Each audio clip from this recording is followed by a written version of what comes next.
அனைத்து உறுப்பினர்களுக்கும் வணக்கம்.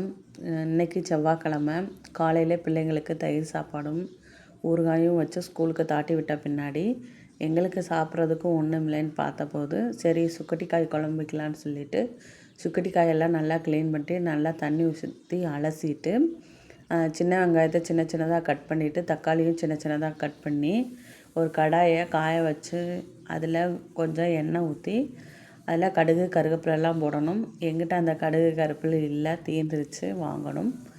அதுக்கப்புறம் சின்ன வெங்காயத்தை கட் பண்ணி வச்சுருந்ததை அந்த கடாயில் எண்ணெய் ஊற்றி வச்சுருக்கோம்ல, நல்லா ஹீட்டான பின்னாடி அந்த வெங்காயத்தை போட்டு நல்லா வதக்கணும். அது கோல்டன் ப்ரௌன் கலராக மாறந்தண்ணி வதக்கிட்டே இருக்கணும். அதை நல்லா வதக்குது அப்படின்னா எண்ணெய் நல்லா பிரிஞ்சு வரும். அந்த எண்ணெய்க்கும் நல்லா வெங்காயத்தையும் நல்லா பிரிஞ்சு வரந்தண்ணி நல்லா வதக்கிட்டே இருக்கணும். வதக்கினா மட்டும்தான் அந்த பச்சை வாசனை போகும், வெங்காயத்தில் இருக்கிற அந்த பச்சை வாசனை போகும். ஒவ்வொருத்தவங்க அந்த வெங்காயத்துக்கு முன்னாடியே வெள்ளைப்பூடு போட்டுருவாங்க. அந்த வெள்ளைப்பூடு இதுக்கு போட்டால் கொஞ்சம் இனிப்பாக இருக்கும். அதனால் நான் வெறும் வெங்காயம் தக்காளி இது மட்டும்தான் போட்டேன். இதில் விட எண்ணெய் போடுறதுக்கு முன்னாடி அந்த சுக்குட்டிக்காயை எண்ணெயில் போட்டு பொரிச்சிருவோம். சரி இப்படி வச்சு பார்க்கலாம் கசப்பு எப்படி, அப்படி போட்டோன்னா சுத்தமாக கசப்பே தெரியாது. இப்படி போட்டால் சரி பார்க்கலாம் இன்றைக்கி எப்படி அப்படின்னு சொல்லிட்டு சுக்குட்டிக்காயை தக்காளி வெங்காயம் நல்லா வதக்கின பின்னாடி அதுக்கப்புறம் சுக்குட்டிக்காய் போட்டேன். அதுவும் நல்லா ஃப்ரை பண்ணியாச்சு. அந்த கரண்டியிலே நல்லா மசிச்சு விட்டேன் நான். அப்போ தான் நல்லா அந்த தக்காளி வெங்காயமெல்லாம் நல்லா அந்த எண்ணெயிலே நல்லா வெந்துடும். நல்லா வெந்து அது ஒரு கிரேவியாக மாறிச்சு அப்படின்னா தான் ரொம்ப டேஸ்ட்டாக இருக்குது, சூப்பராக இருக்கும் சாப்பிட்றதுக்கு. அதுக்கப்புறம் நல்லா வதக்கிட்டே இருந்தேன். லைட்டாக உப்பு, அந்த வெங்காயம் தக்காளி நல்லா மசிச்சு வர்றதுக்காக லைட்டாக நீங்கள் உப்பு போட்டுக்கனாலும் உப்பு போட்டுக்கோங்க. நான் உப்பு போடலை, ஏன்னா காய் போட்டுட்டு அதுக்கப்புறம் அதுக்குள்ளே உப்பு இறங்கணும் அப்படின்னா நான் அதுக்கப்புறம் நான் உப்பு போட்டுக்கலான்னு சொல்லிட்டு நல்லா வதக்கி வச்சுருந்தேன். நல்லா வதங்கி வச்சு நல்லா அந்த கரண்டியிலே நல்லா தேய்ச்சி அந்த தக்காளியெல்லாம் நல்லா மசியணும் அப்படின்றதுக்காக நல்லா தேய்ச்சி விட்டேன். ஃபஸ்ட்டு தேங்காய் அரைச்சி வச்சுட்டு அதில் புளியை போட்டுட்டேன். அதுக்கப்புறம் இந்த சுக்குட்டிக்காய் கழுவி நல்லா க்ளீன் பண்ணி வச்சுருந்ததை உள்ளே கொட்டிட்டு லைட்டாக உப்பு போட்டேன். லைட்டாக உப்பு போட்டு நல்லா கிளறி வச்சுட்டு அந்த எண்ணெயோடு சேர்த்து இந்த தக்காளி வெங்காயம் சுக்குட்டிக்காய் எல்லாம் வேகும்போது அவ்வளோ டேஸ்ட்டாக இருக்குங்க. அதுக்கப்புறம் உங்களுக்கு தேவையான அளவுக்கு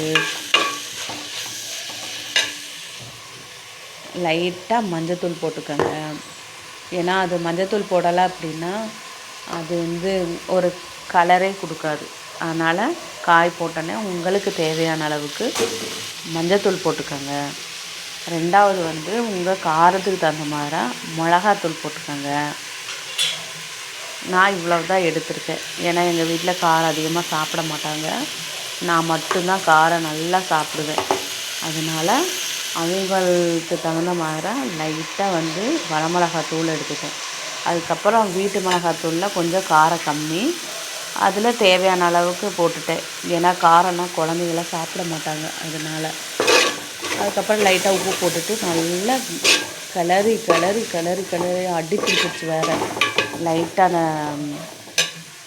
அதனால நல்லா கிளறி விட்டு நல்லா அதோட மசாலா எல்லாம் வெந்த பின்னாடி அப்புறம் லைட்டாக தண்ணி ஊற்றினேன். ஒரு டம்ளர் பக்கம் தண்ணி ஊற்றினா மட்டும்தான் அந்த காய் உப்போட நல்லா வெந்து டேஸ்ட்டை கொடுக்கும். அதுக்கப்புறம் அந்த தேங்காய் புளி இதெல்லாம் அரைச்சி வச்சுருக்கோம்ல, ஒரு 10 நிமிஷம் நல்லா வேக விட்டோம் அப்படின்னா அந்த பச்சை வாசமெல்லாம் போயிடும். போன முன்னாடி இந்த தேங்காயும் புளியும் அரைச்சி வச்சுருக்கோம் பார்த்தீங்களா, அதுக்குள்ளே நம்ம போட்டுறோம். ஊற்றி தேவையான அளவுக்கு தண்ணியெல்லாம் ஊற்றி நல்லா கலக்கி விடணும். இல்லைன்னா அந்த தேங்காய் கட்டி கட்டியாக இருக்கும். எல்லாம் கலக்கி விட்ட பின்னாடி உங்களுக்கு தேவைக்கேற்ப தண்ணியை நீங்கள் சேர்த்துக்கங்க.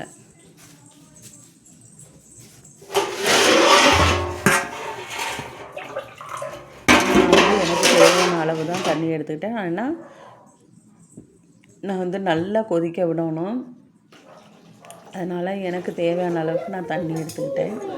உங்களுக்கு எவ்வளோ தண்ணி இல்லை, நீங்கள் கெட்டியாக கிரேவியாட்டம் வேணும் அப்படின்னா நீங்கள் வந்து உங்களுக்கு ஏற்ற மாதிரி தண்ணி வந்து நீங்கள் தான் செலக்ட் பண்ணிக்கணும். அதுக்கப்புறம் குழம்பு வச்ச பின்னாடி உங்களுக்கு தேவைக்கேற்ப உப்பு போட்டுக்கோங்க.